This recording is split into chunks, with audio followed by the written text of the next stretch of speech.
How's it going, boys? Johnny Superbman here. I've already predicted the Western Conference, so now it's time to predict the Eastern Conference, alright? We're going to break it down division by division, so let's stop wasting time and get right to it. So let's start off with the Southeast Division, and here are the results from last year. The Washington Capitals won the division with 107 points. The Tampa Bay Lightning came in second with 103 points. The Carolina Hurricanes missed the playoffs, only getting 91 points. This year's Winnipeg Jets and last year's Atlanta Thrashers finished with 80 points. And at the bottom of the division, the Florida Panthers. And this year, Florida's off to a 3-3-0 start. Stephen Weiss is off to a good start, getting 6 points in 6 games. But for me, I don't think they're going anywhere, and it's because their goaltender is Jose Theodore. If your number one goalie is Theodore, you're not looking good. The Winnipeg Jets, 1-4-1 to start the season. I think there was a lot of high expectations for this team, but they still are the Atlanta Thrashers from last year. Okay, they have a nice young defensive core, and they need them to produce their offense for them. They also have a nice young goalie, but I still think that they're not going to make the playoffs. Carolina off to a 3-2-1 start. Jeff Skinner, he's off to a great start again this year, 6 points in 6 games. It all comes down to Cam Ward. I think Carolina can make the playoffs, but it all comes down to their goaltending. Okay? Tampa Bay Lightning off to a 2-3-2 start. Last year was a bit of a surprise. Will Stamkos get 50 goals this year? I mean, St. Louis and LeCavalier are getting old, and Rolison, oh my god, he is getting really old. I don't think Tampa Bay is going to have as good as a year as they did last year. And Washington, oh my god, 6-0, perfect so far. This team is ready. They're a high-scoring offense team. Backstrom, Semin, Ovechkin, okay? And to me, they have the most valuable goalie in the league, okay? In Thomas Vokoun. You know why he's the most valuable? Because he's less than $2 million, okay? Washington Capitals are ready to win the cup.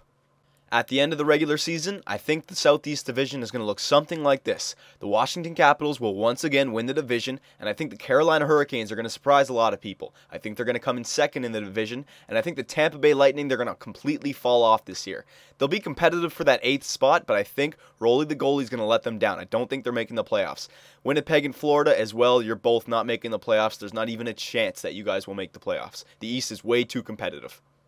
Let's move on to the Northeast Division now, the wild card division of the NHL. This division could go many different ways. Last year's results look like this. Your defending Stanley Cup champions, the Boston Bruins, finishing with 103 points. The Montreal Canadiens and the Buffalo Sabres tying at 96 points each. The Toronto Maple Leafs making a great playoff push towards the end, but the beginning flop only allowed them to get 85 points. And the Ottawa Senators, man, they have not looked the same since their Stanley Cup run, only having 74 points. They are clearly in a rebuilding stage. Okay, they're only off to a 2-5-0 start this year, and I think they should trade Jason Spezza, even though his contract is ridiculous. If they can, expect them to move Spezza eventually, okay? Toronto off to a great start this year. 4-1-1. Can you believe it? But it brings back memories of last year, okay? Kessel doing great. 6 games played, 7 goals, 5 assists for 12 points. The NHL scoring leader. But it all comes down to James Reimer. Toronto was a good team last year, but they didn't have goaltending. They might have a goalie this year, so I think they will make the playoffs. Buffalo, oh my god, watch out for Buffalo this year. 5-1-0, what a great start. And Thomas Vanek, oh man, he's hot. 6 games played, getting 10 points. And still, it's Miller time. Miller, arguably the best goalie in the NHL. Watch out for Buffalo. The Montreal Canadiens, oh my goodness. 1-4-1 to start the season. Is it time to press the emergency button? I don't know. Here's the problem I think they have in Montreal. They have small, weak defensemen, okay? All their defensemen are small, except for Hal Gill, but he's getting old, okay? They cannot stop the puck, and therefore, Carey Price is getting way too many shots on him. He's a great goalie, but don't expect him to make 50 shots a game, okay? Price is going to have to be an amazing goalie this year to get Montreal into the playoffs. And the Boston Bruins, 3-4-0 to start. Scoring's been a bit of a problem, but I think because they're the Stanley Cup champions, they have a little bit of rust. Don't worry about Boston. Tyler Seguin doing great, 7 games played, getting 8 points. And Boston, they have high expectations, but I expect them to do good.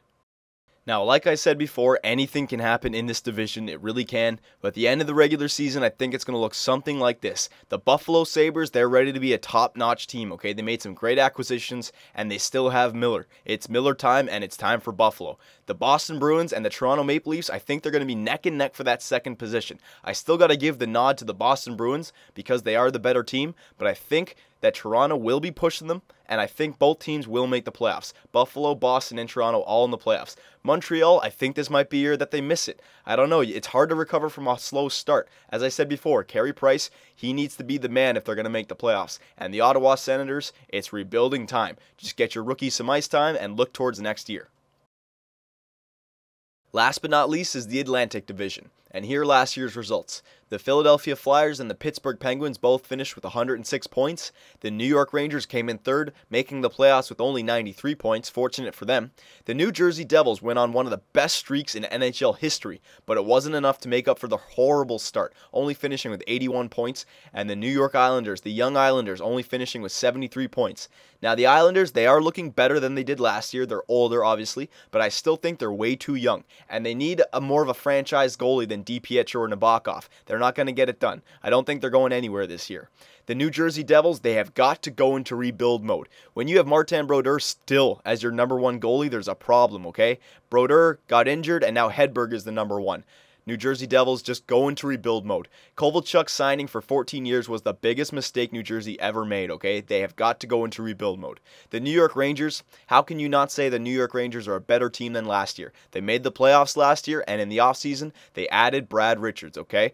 I think they're going to make the playoffs again this year, and Henrik Lundqvist has been on fire. Oh my God, he's outstanding. The Pittsburgh Penguins. The Pittsburgh Penguins have learned how to win without Sidney Crosby, okay? They're off to a 5-2-2 start without Sidney Crosby. It's incredible. How can you say that they're not going to be the best team in the league when he comes back? Oh, watch out for Pittsburgh, okay? And the Philadelphia Flyers off to a 4-1-1 start. All those questions on if they'd be a good team without Richards, without Carter. You know what? They got their goalie, and Claude Giroux, oh my God, watch out. He's the number one center now. Screw Jeff Carter. He's off to a fast start with 8 points in 6 games played. And their goalie looking strong, looking strong.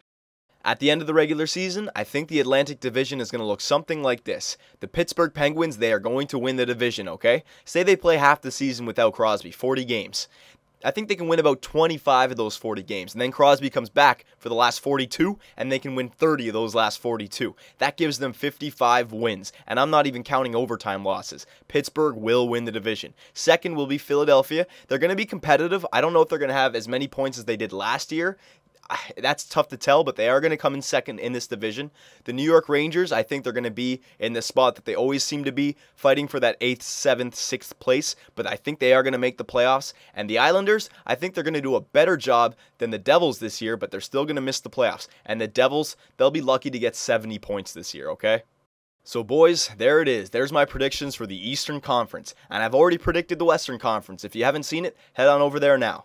My last prediction video is going to be on the playoffs. We figured out who's going to be in the playoffs for the East. We've figured out who's going to be in the playoffs for the West. Let's put them in the tables, bracket it up, and see who's going to become the Stanley Cup champion, alright? For Johnny Superbman and the Great Domsky, take it easy, boys, and thanks for all your support.